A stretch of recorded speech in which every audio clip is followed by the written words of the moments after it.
മലയാളത്തിൽ വലിയ റേറ്റിംഗ് ഉള്ള റിയാലിറ്റി ഷോ ആണ് ബിഗ് ബോസ്. ഇതുവരെ 6 സീസണുകളാണ് മലയാളത്തിൽ പൂർത്തിയാക്കിയത്. സാധാരണഗതിയിൽ മാർച്ചോടെയാണ് പുതിയ സീസൺ ആരംഭിക്കാറുള്ളത്. ഇത്തവണ പുതിയ സീസൺ എത്താതിരുന്നതോടെ സീസൺ 7 ഉണ്ടാക്കിയില്ലെന്നായിരുന്നു വിലയിരുത്തപ്പെട്ടത്. എന്നാൽ വൈകാതെ തന്നെ പുതിയ സീസൺ എത്തുമെന്ന് പറയുകയാണ് ബിഗ് ബോസ് റിവ്യൂമാരിൽ ഒരാളായ രേവതി. തന്റെ യൂട്യൂബ് ചാനലിൽ പങ്കിട്ട ഏറ്റവും പുതിയ വീഡിയോയിലൂടെയാണ് ഇക്കാര്യം അറിയിച്ചത്. പുതിയ സീസൺ ഓഗസ്റ്റ് 3-നോ 10-നോ ലോഞ്ച് ചെയ്തേക്കുമെന്നാണ് രേവതി പറയുന്നത്. തമിഴ് ബിഗ് ബോസിന്റെ സെറ്റിൽ തന്നെയായിരിക്കും മലയാളം ബിഗ് ബോസ് എന്ന് തന്നെയാണ് വിവരമെന്നും അവർ പറയുന്നു. അതേസമയം ഇക്കുറി ആരാകും അവതാരകനായി എത്തുക എന്ന വലിയ ചോദ്യം നിലനിൽക്കുന്നുണ്ട്. കഴിഞ്ഞ സീസണിൽ മോഹൻലാലിന്റെ അവതരണത്തിനെതിരെ കടുത്ത അധിക്ഷേപങ്ങളും വിമർശനങ്ങളും ഉയർന്നിരുന്നു. മോഹൻലാൽ മാറി നിൽക്കണമെന്ന ആവശ്യമായിരുന്നു ഒരു കൂട്ടർ ഉയർത്തിയത്. ഈ സാഹചര്യത്തിൽ പല പേരുകളും സോഷ്യൽ മീഡിയയിൽ ചർച്ചയാവുകയും ചെയ്തു.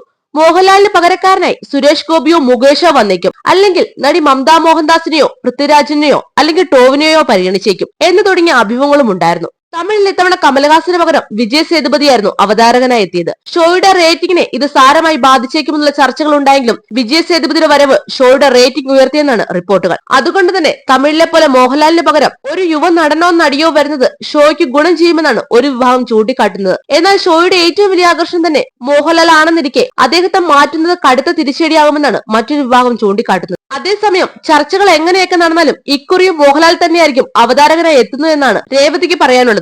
ഈ വിവരം 90% കൺഫേം ആണെന്നും രേവതി പറയുന്നു. അതിനിടെ ആരൊക്കെയാകും മത്സരാർത്ഥികളായി എത്തുക എന്ന ചർച്ചകളും കൊഴുക്കുന്നുണ്ട്. കഴിഞ്ഞ തവണത്തേതുപോലെ കൂടുതൽ സോഷ്യൽ മീഡിയ താരങ്ങൾ എത്തുമോ അതോ സെലിബ്രിറ്റികളായിരിക്കുമോ എന്നതാണ് പ്രധാന ചർച്ച. ബിഗ് ബോസ് സീസൺ 6 റേറ്റിംഗിൽ കുതിച്ചെങ്കിലും മത്സരാർത്ഥികളുടെ പ്രകടനത്തിൽ കടുത്ത നിരാശയായിരുന്നു ബിഗ് ബോസ് ആരാധകർ പങ്കിട്ടത്. ഗബ്രി ജാസ്മിൻ കോംബോയിൽ ഷോ ഒതുങ്ങിപ്പോയെന്നാണ് പലരും ഉയർത്തിയ ആക്ഷേപം. അതിനാൽ ഇക്കുറി മികവ് പുലർത്തുന്ന മത്സരാർത്ഥികളെ തന്നെ അവതരിപ്പിക്കാൻ അണിയറ പ്രവർത്തകർ ശ്രദ്ധിക്കണമെന്ന അഭ്യർത്ഥനയാണ് പലരും മുന്നോട്ട് വെക്കുന്നത്. പുതിയ സിനിമാ സീരിയൽ വാർത്തകൾക്കായി ഈ ചാനൽ ഒന്ന് മറക്കാതെ സബ്സ്ക്രൈബ് ചെയ്യുക.